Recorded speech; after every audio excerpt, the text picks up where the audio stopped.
Good morning, ladies and gentlemen. Welcome to day two session of the Understanding China program organized by the EU SME Centre. My name is Liam Jia. I'm the team leader of the EU SME Centre Phase 4.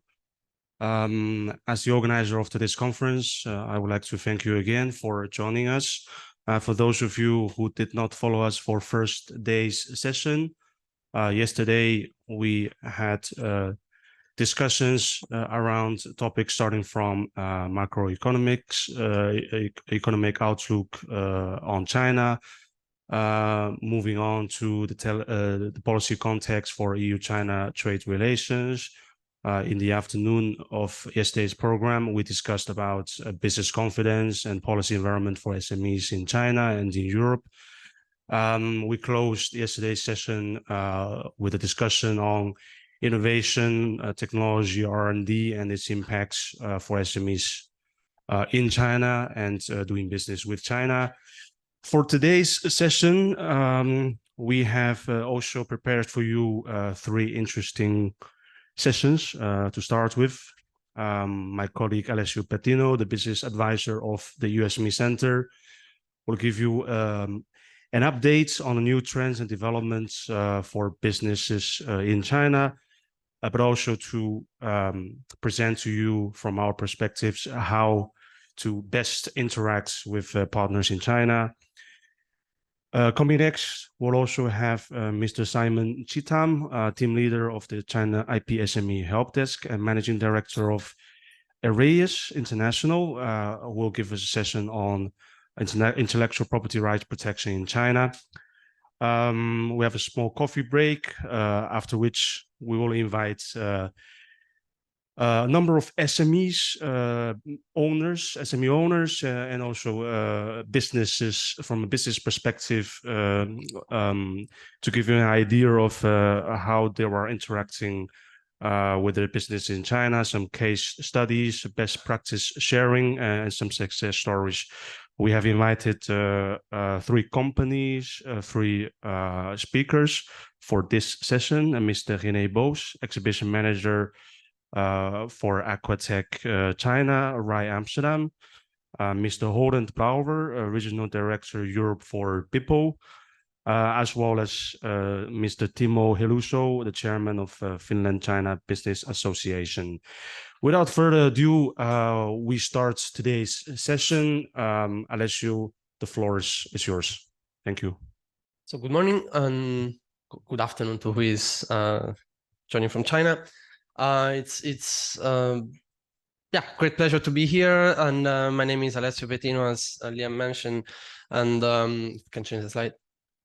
Business advisor, EU SME Centre. So my role is mostly to interact with companies that reach out to the EU SME Centre for technical assistance, seeking advice, or just to exchange views. And this is what I oversee. I do.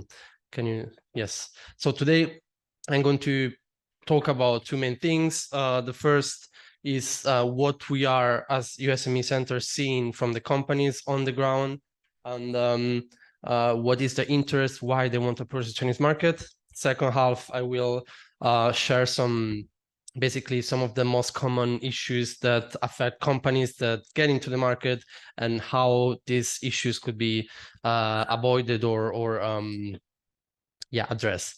So yeah, maybe a little bit of context. I would like to explain a little bit how we operate concretely. So every day there are companies or business associations, obviously, that reach out to us. They send us questions, they send us emails, and of course you're very welcome to use the service as well with your members, and asking questions about different issues. Could be legal issues, standards and compliance. Especially standards and compliance is probably the most important area. General business development issues. How can I approach a negotiation with a potential partner, or I have to attend a trade fair? What should I do? And also other more communication, intercultural communication issues. So of course, all of this is completely free for companies, for business associations, and we do this. We can have one-to-one calls. We have can do group sessions. So So through this service, please next, well, these are examples of some of the questions that we usually receive, but of course there could be many others. I'm negotiating with a supplier, Chinese suppliers. Some companies ask us to do an informal background check on this supplier because sometimes there are many issues when purchasing from the suppliers, especially if it's done online. And so we help these companies to do a background check, of course, informal. Let's say we're not law firm, we do full due diligence. Another example, for instance, very frequent in the last 2 to 3 years, companies, software companies, how to sell software to China. Is it allowed? Do I need to, comply with Chinese regulations? Can I do it from our Europe website? And issues like this. So we explain the regulations, how to do it properly. Or of course, what standard certification schemes need to be followed in order to be allowed to sell a product on Chinese market. Many products, of course, will need some adjustments, some changes, or you will need to obtain a certification.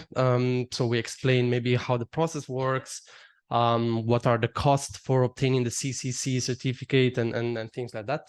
Or maybe other companies we talked about incentives, government support yesterday, and maybe we try to help companies interested in a particular city or county, or to understand what's the supporting, let's say, what are the supporting policies for foreign investors. Next. So yeah, before talking about the current situation, I would like to say that even, the pandemic obviously has been very difficult for everybody, but even during these years, there was always a very strong interest of European SMEs in the Chinese market. Of course, it was objectively very difficult because they couldn't travel to China. Travel mobility was what it was. So in practice, we don't really have successful business cases from the pandemic. There are, of course, some companies that manage to sign a contract, but it's nothing really, how to say, very substantial. So now if you can go back, I'm still at the first point. So yes, it was obviously very difficult. Now, this year, with the lifting of the restrictions and everything, situation has changed. We talked yesterday about business delegation resuming travel from Europe to China and vice versa. And there was this rush to reconnect with partners, and we all are very familiar with that. So in the meantime, since January, since the reopening of China, there have been a lot of measures, a lot of regulations, and in different sectors, of course, and including some specifically targeting foreign investors and foreign talent. So there have been several, actually. There was one, yesterday we talked about these 24 measures published in August, but there were also been previously in the year some measures from MOST and MOFCOM. MOST is the Ministry of Science and Technology, targeting R&D centers, companies with R&D activities in China, but also the local level. Some local governments, they also issued similar policies. And if I had to do, let's say, summary, to interpret these measures, I would say that the overall direction that we are seeing is to have, there's a very active, very strong regulatory activity. So there is the need maybe to have more regulations, to regulate more sectors more clearly. And of course, this is not necessarily negative. I mean, it could be positive because there is more clarity, especially when maybe in the past, some regulations maybe had words which were a bit vague or a bit broad, so could be interpreted in many ways. And of course, if you have more detailed regulation, it's quite positive. But of course, on the other hand, I'm still at the first. Sorry, I mean, this, yeah. But on the other hand, this means that costs to comply with such regulations might be higher, and we are, and this is especially, we saw the personal information data, but also other sectors, new standards, especially for emissions, not just for cars, but also for machines, non-motor vehicles. Everywhere we are seeing this kind of regulations, and this of course requires you to be more familiar with the regulation, to understand what you have to do. And this, of course, has impact on your cost. Next. So talking about those measures targeting foreign investors and talent, there have been a few, both at central and local level. My own perception, of course, you're very welcome to disagree. My own perception is that these regulations are there, are positive, are a good step, but the impression is that the focus of these regulations is on, I would say, high quality foreign investment. So investors which either operate in certain sectors which are encouraged or which are particularly strategic, or which have advanced products.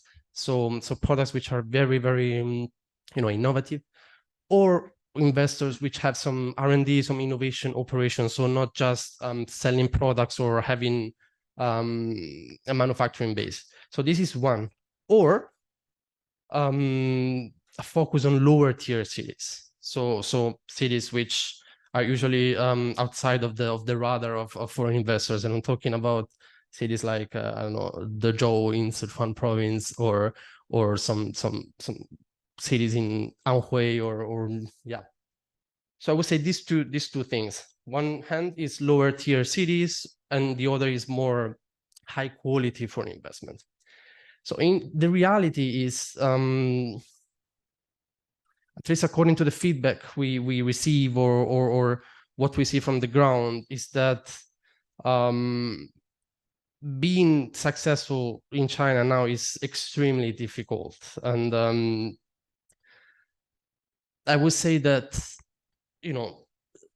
we see that only companies with very, very strong business cases, so have a very innovative product, and which really meets the needs of the Chinese market, are very strong. So products which are really bring something new and something that is really needed in China. And industrial policy, this is we talked yesterday about some industrial policy. China has a very strong industrial policy, and there is, it could be that if you have a certain product which is in line with the priorities of the authorities, then you might have more chances to actually be there. But you have to be aware that there are potential risks. It's not like you go there, you're happy, you do business, but there could be long-term implications. So you should very, very be aware of it. And unfortunately, this is not always the case. Next point, please. Of course, yesterday we had the first session. We had this introduction on the let's say the political context, and what are the priorities. I would say that most of the companies that reach out to us, they don't really care about these things. They say, okay, look, I'm a small company. At the end of the day, I have to do some business. I have to sell products. So what happens between the EU strategic autonomy, the risk in, it doesn't affect me. I don't care. And this is what we hear, actually. And companies don't really pay attention to that, unless, of course, are bigger companies or certain very, very there are many stakes at many risks. But even if they don't care too much about this, we still see that the overall optimism, the overall, let's say, sentiment of companies is still decreasing a little bit. So there is not much enthusiasm about the Chinese market as it used to be before, maybe until a few years ago, and maybe even before the pandemic. I mean, the pandemic, of course, has accelerated it, but the confidence, the enthusiasm is a bit decreasing. And actually, retail companies, we interact with a lot of retail companies, especially in the food and beverage sector, but not only. And they're really seeing their sales number going very down, like very, very, very low. There is consumption is really suffering a lot. Chinese consumers do not spend as they used to do before, and this actually has very strong impact on the retail companies. This is happening. We have an upcoming report on wine, actually, but And we have 3 case studies, 3 interviews with industry operators in wine, and they're all telling this. This year is very difficult to actually sell a lot, even more difficult compared to the years of the pandemic. So in terms of outlook, all these measures we mentioned at the beginning and are certainly very positive, are good signals. But I would say that these measures have been issued, have been available many times over the past years. So changes to actually generate some impact in practice take a while, very long time. So if you expect, at least that's my opinion, if you expect to have some real change, some real change in the situation, probably you're going to be disappointed. You should have a longer term, let's say, vision. And or still previous point, please. Yeah, or many improvements we are seeing are limited to specific zones. Yesterday, I think it was you were mentioning the Qianhai Shenzhen Cooperation Zone or Hengqin Macau, and there are a lot of such zones which actually are, of course, they offer government support, they offer incentives, they offer subsidies, but they also offer some kind of institutional reforms. Some of these areas actually have less restricted sector for foreign investment, or they have some mechanisms that, for instance, Zhongguancun or Tianfu new area in Chengdu, they have some mechanisms that encourage the cross-border transfer of materials, which at the national level is maybe not allowed, or maybe it's very difficult, but in those specific zones it is allowed. For instance, biological materials, if you had to import or export blood samples, or if you're a healthcare company, and it's very difficult to do so. But within such zones, there are some facilitations addressing those. So within these zones, actually there are some many improvements. Whether this will be extended to the national level, probably yes, but probably not soon. Next, please. So in terms of people, we see 2 things. The first one, of course, as a general, let's say, stronger, let's say, attention to human resources, to talent. Hiring people, hiring good talent, and most importantly, retaining such talent has long been one of the top challenges of European companies operating in China. And so we are seeing now that many companies are starting to have some programs some activities to reward, to empower, to involve more their own staff, local staff, into the organizational decision structure, or they have programs to to collect ideas from them about some projects that could be done, some rewards, or just some team activities. And we are seeing this a lot, actually. It's very strong. And of course also the different contracts, different requests of Chinese staff, of Chinese talent that they're requesting now when they want to get hired, when you want to hire them. So in terms of fringe benefits, in terms of work flexibility, all these kind of requests are pretty new, but they're there. And by the way, we have a report on HR and labor where all these issues are described in detail. It's coming next month. So previous point, please. So yeah, I invite you to read that if you're interested. And on the other hand, we also mentioned yesterday the expats returning from Europe to China. Is this happening? I would say no. Of course, we have expats, we have visitors, we have business visits from Europe to China. There are many. You also have some, scholars, some researchers visiting China, but I think it's still just for short-term visits. We don't see expats going back to China to reside there long term. We are still not seeing this. I hope it's happening, but we are not seeing this. So last point, I would like to conclude this slide by saying that, again, it's my interpretation, it's my perception. I think what we are seeing many things, but in essence, I think it's not that different from what it used to be. So you have regulations, you have new subsidies, you have that new measure, the new thing, but these kind of things have been, there have been measures to encourage foreign investment for years and years and years, or like we will improve the IPR business environment, the enforcement of IPR regulations. These things have been, I don't know, for many years. At least I started to follow China from the 12th five-year plan, and all these things were there. So probably even before. So I think the takeaway here is that, we still have to see a very strong change in reality, and probably if you're expecting some new changes or some big changes on the short term, that's not going to happen. Next slide, please. So in practice, maybe this is more from the, let's say, operational side. Very little has changed so far. Many companies, many SMEs continue to have many challenges when approaching the not only when they're on the ground, but also when approaching the Chinese market. And here there are some factors, but could be many more. First, I would say that the first fundamental issue is the lack of proper knowledge, preparation, and commitment to the Chinese market. Of course, it's a big market. You cannot know everything, but we still see companies having an approach like, my product is great and I'm going to be successful, without doing their homeworks.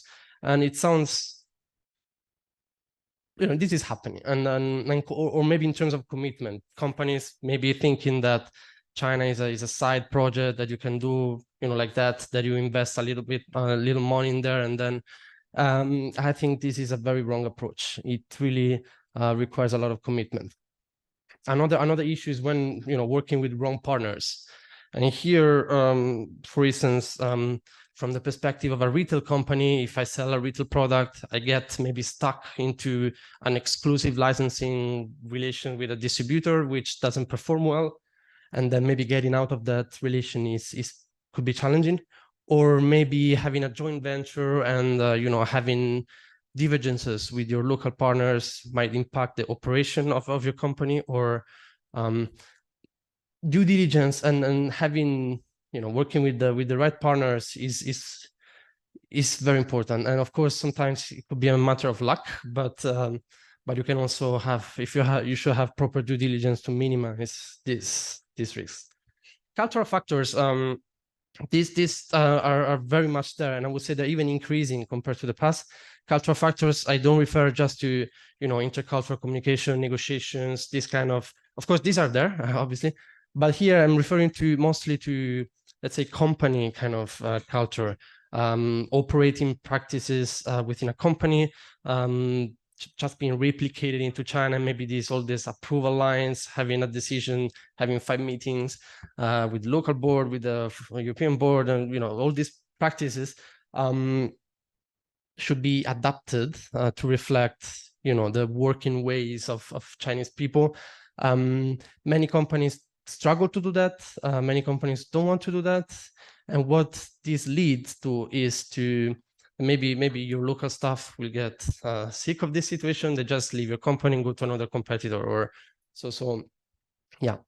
Another factor I would say is the very different role of the government in business. And this is not just negative. It's not negative. I mean, it's also positive. We were mentioning yesterday that local administration especially could be very supportive. If you support them, if you help them to reach their KPIs, if you support them, if you help them to to achieve some results, they will support you a lot.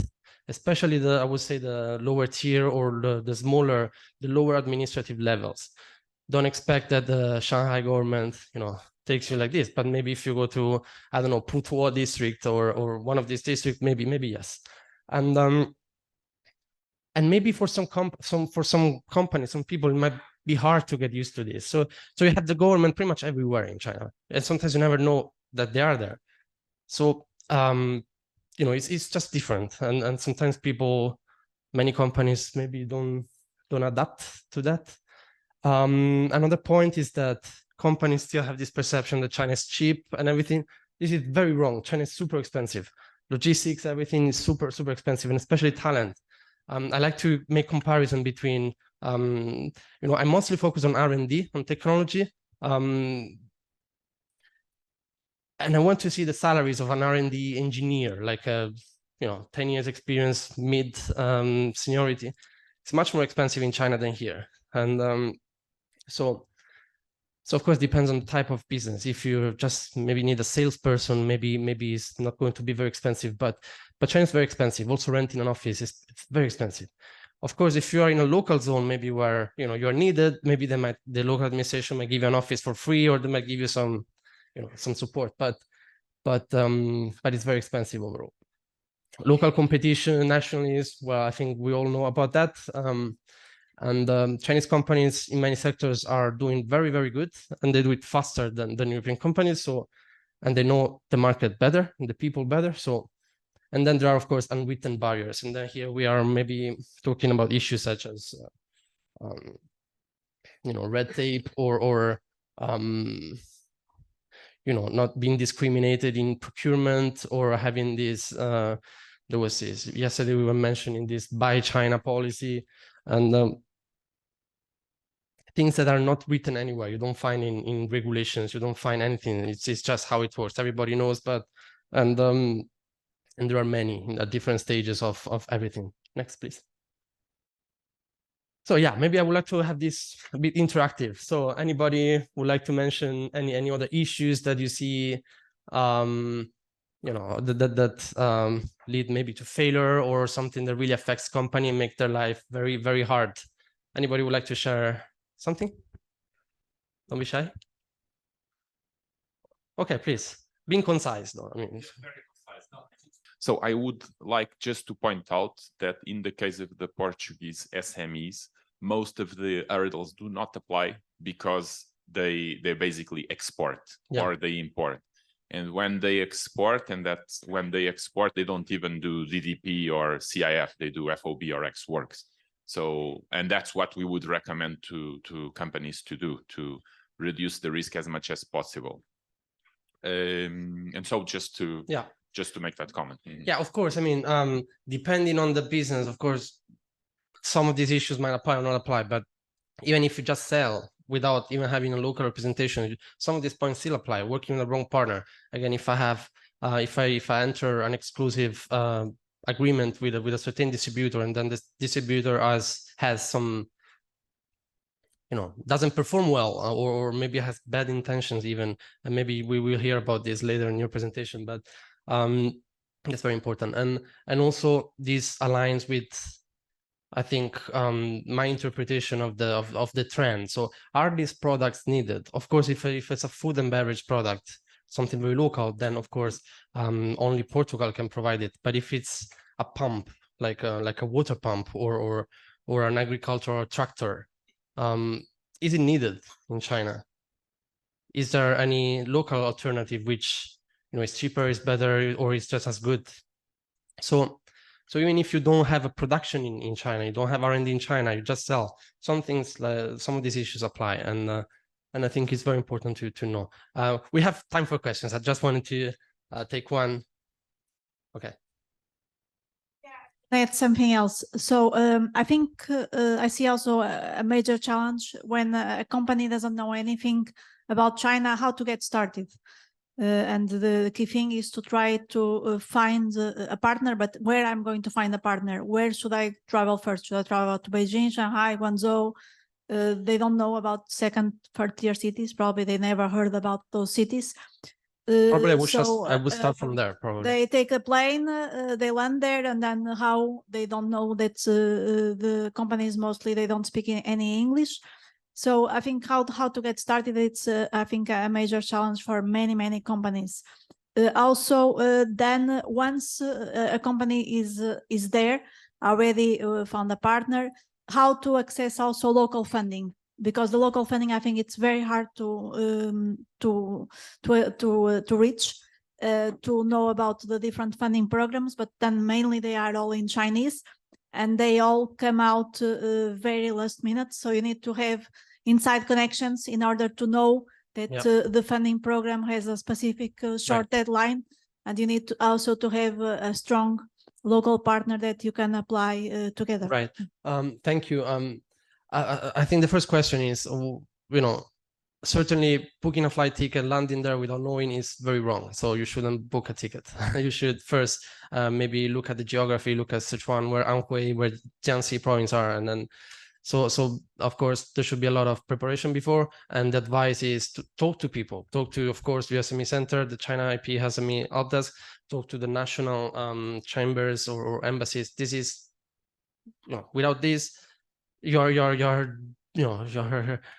destiny is to fail, basically, because if you and that relates to the first point, lack of preparation. So, but otherwise you could go to trade fairs, and some people find it useful, some people don't. I personally am not that positive, but you don't have many other alternatives if you don't know anybody, so you should still go, probably.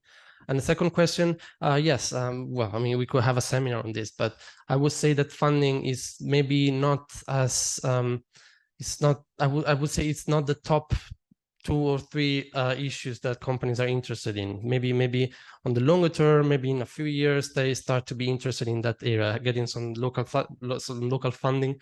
I would say they're more interested in financing, so how to move money from across borders rather than getting funding locally. But yeah, these are issues. Maybe we can discuss in more detail later. So I would like to move on. Of course, we have some time later. I still have 10 minutes. But I'm going very quick. So just for you to know, somebody was asking me yesterday, what kind of questions, what kind of sectors we see more being more prominent in our activities. Food and beverage, obviously, because the size of these companies is smaller, they need us more. So this is the top 1 sector, and especially this JCC cipher registration, which has been really a mess initially. Now it got much better.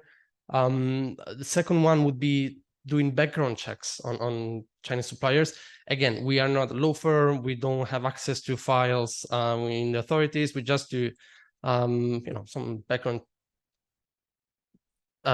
internet search to see whether maybe there was a dispute with this company, or if they have paid up all the registered capital, who their shareholders are, what's their company structure. We do these kind of things. And then we don't make any judgment. We just say, okay, this is what it is, then, and then standard, and especially the CCC for machinery. We've also seen, we also received some emails from companies that want to export to China, and exporting products which I find it very interesting. So going beyond the traditional machinery or food.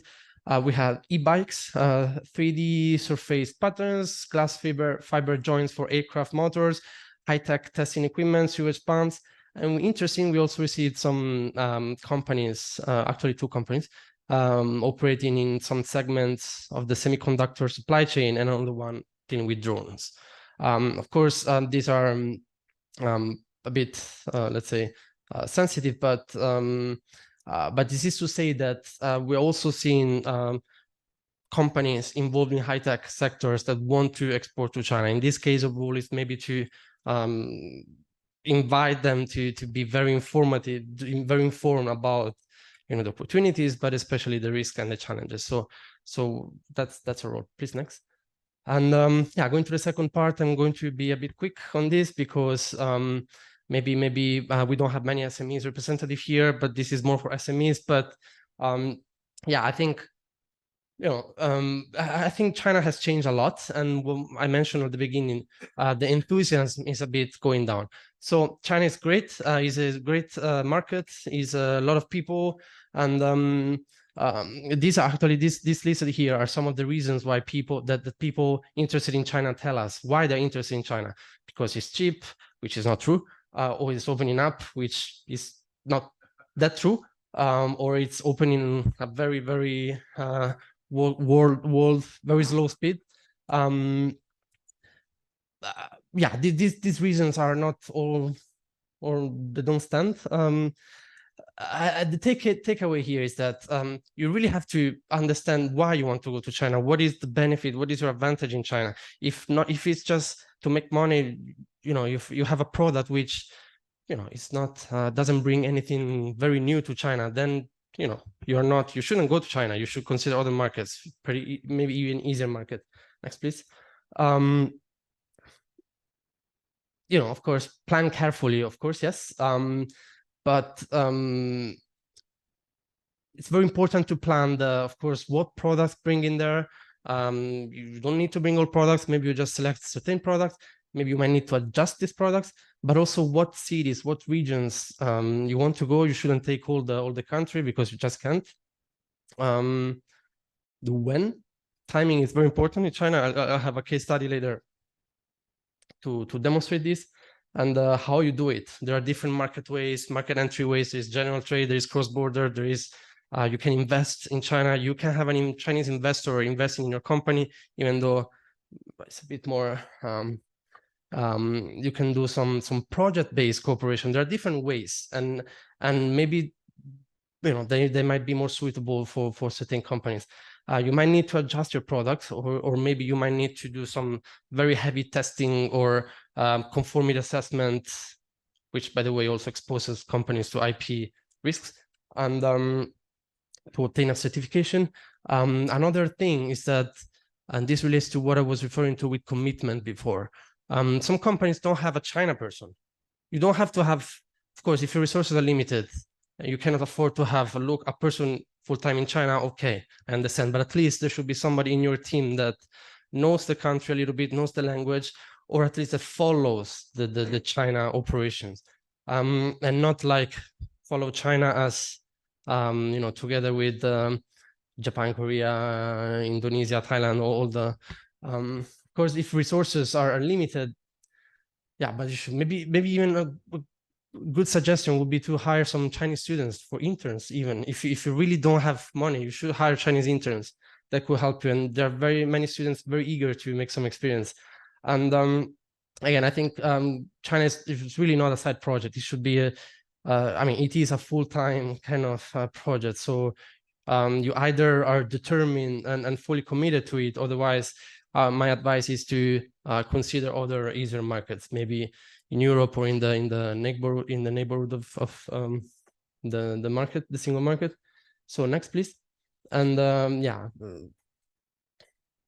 here I just would like to say that even if you're a bigger company, even if you're successful, you export in other markets, in the US, in Japan, when you go to China, you're basically a startup. You have to build everything from scratch again in terms of finding partners, finding clients, and it will take a lot of time. And so you also need to have resources that will cover your operations for quite a long time, because you will not probably generate enough revenue for 2 or 3 4 years to cover this. Of course, it depends on the sector, but you should have enough resources. And be aware that moving money in and out of China is not as straightforward as maybe it could be in other countries. And I like the fourth point. Don't think you're special. Many companies with still SMEs maybe have this kind of my product is European quality, is great, and everybody will love it. I'm sure it would, but I'm sure it's very good quality. But this doesn't mean that it's the only product with good quality, or that there are many others out there, and also from other markets, from Australia, from New Zealand, from the US. So those qualities alone are not enough. And if you go back, sorry. Okay. Next, please. So I have two small stories, and then I will conclude it here. So this one is to show the approach used by a company doing some soil, providing soil remediation solutions. Basically, they were interested. They identified the Chinese market as being really in need of their solution. So they want to go to China.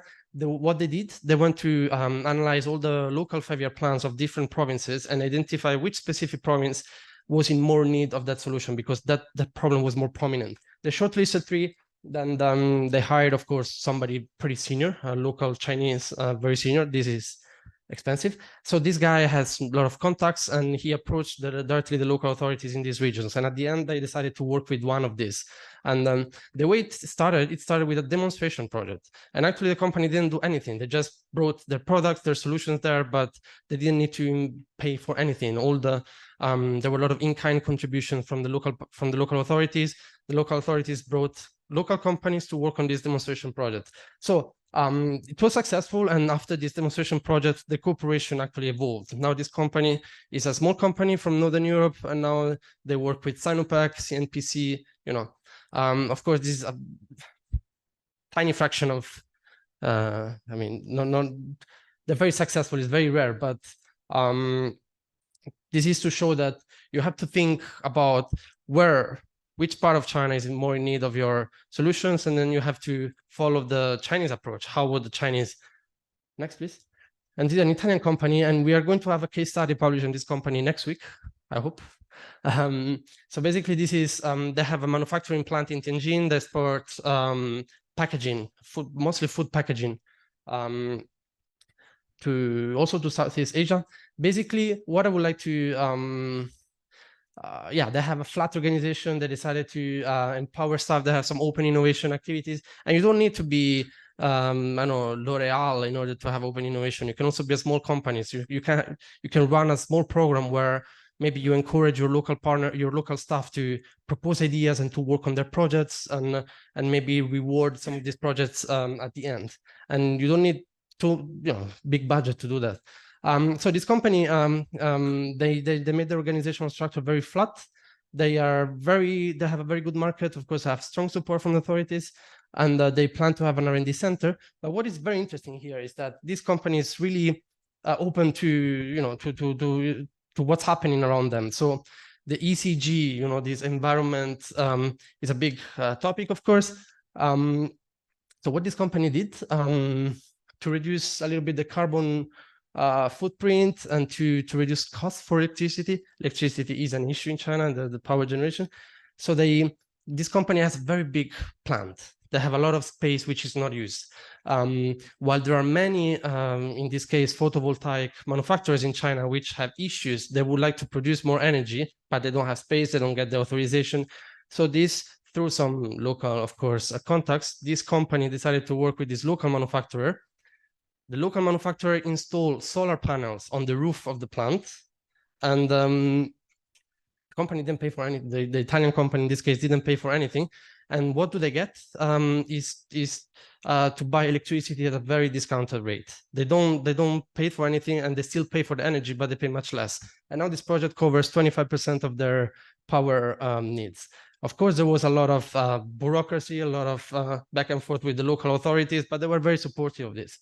So this is to say that should be open to, should pay attention to what happens, to trends, and to seize opportunities very rapidly. Next, I would. Time is running up, so maybe I won't go through this. But due diligence is very important. If you have some questions about how you can minimize some risk, you can reach out to us. Most of the disputes can be avoided, of course, if it's a very big transaction, if it's a very complicated financial structure, maybe might be very difficult even for lawyers. But if it's simple transaction, we can help with that. Next, please. These are examples of some stamps that we see are used by some local suppliers using contracts with the. When I buy a product from a Chinese suppliers, we see the purchase orders or contracts with these stamps. So this wrong, forget about this. When you see this, walk away, because these are absolutely have zero legal value. Next, stamps look like this, and without this, your contract is like this. So it's not. Next.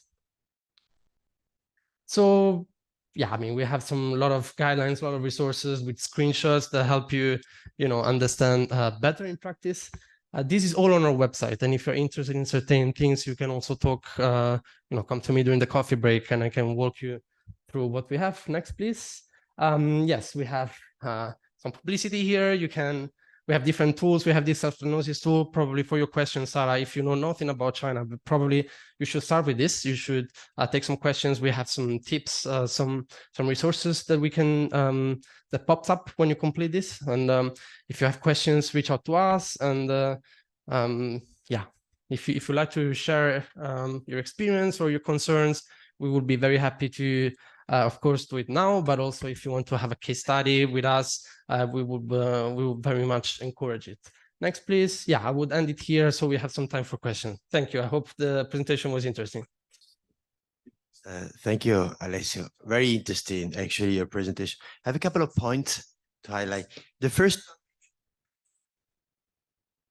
that you are no so special, no, and this You I might believe, not. yeah.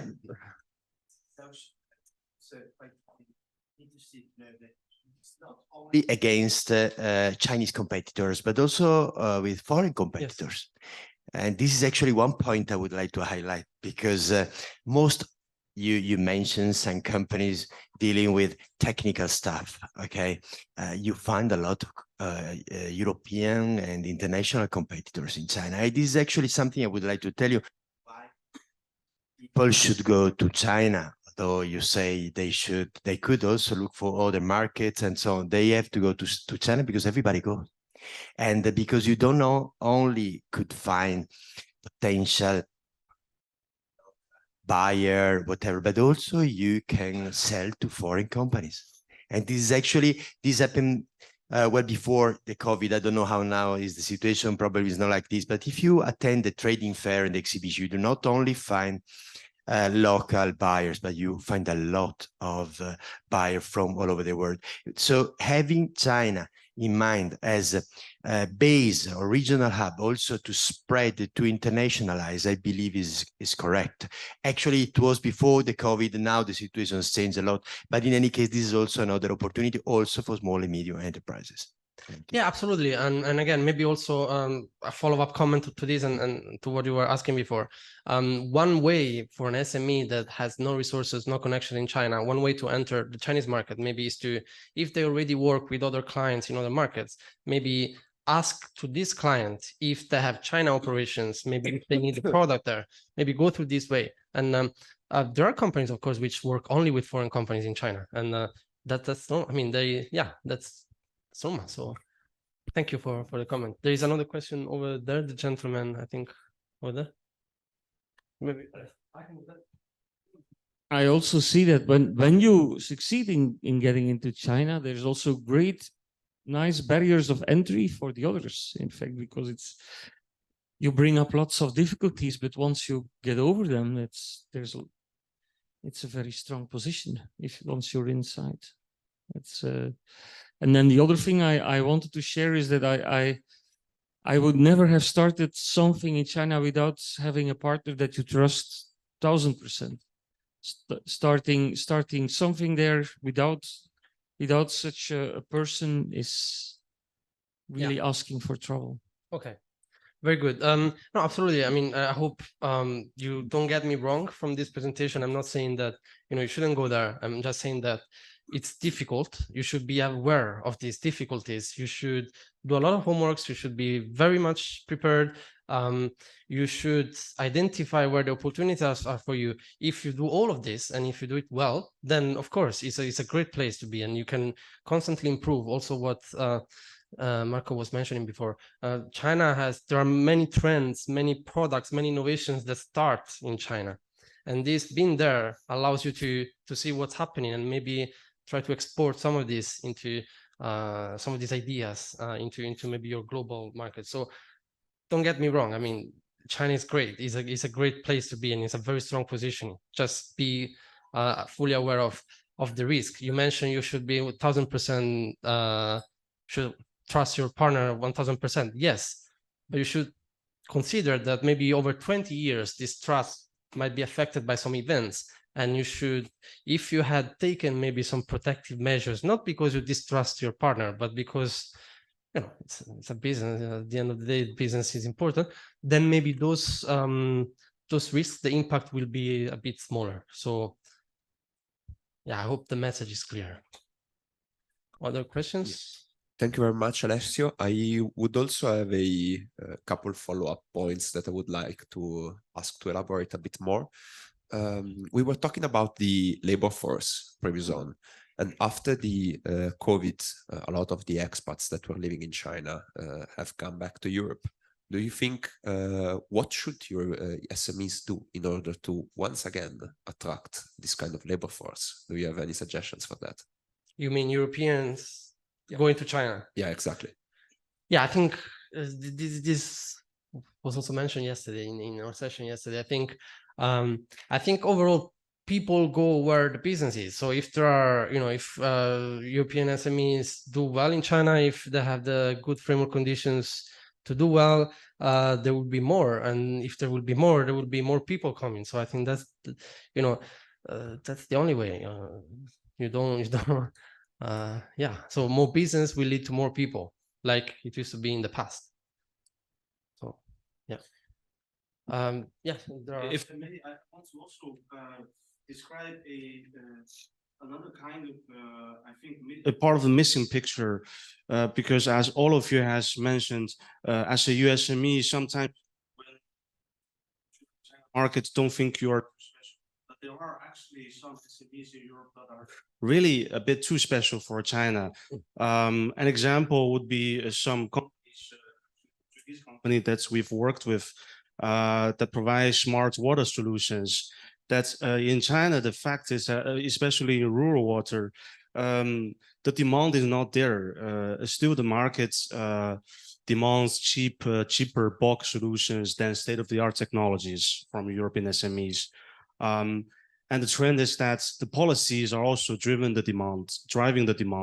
So in such policy-driven sectors, such as the water sector in China, the SMEs again if in Europe, for example, if you are on the supply chain of bigger players like Veolia, Engie, who has very well established markets also for in regards to PPP and procurement access for Chinese governments, provincial, municipal projects, then you have a bigger chance to enter the market, even if your state-of-the-art technology is not yet needed from the demand on China. So I'm trying to describe a scenario that there are still potentials for SMEs in Europe who are not yet ready for China, or China is not yet ready for the state-of-the-art technology that are their potentials for entering the markets.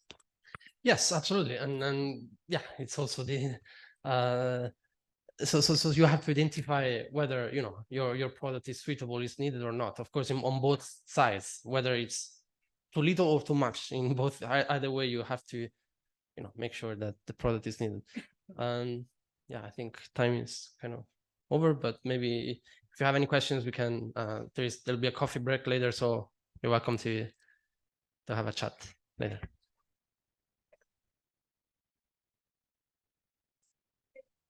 And I really liked it. So I think just one thing, a lot of SMEs, they go to China one time and then they go to China again after 1 year, and that doesn't work at all.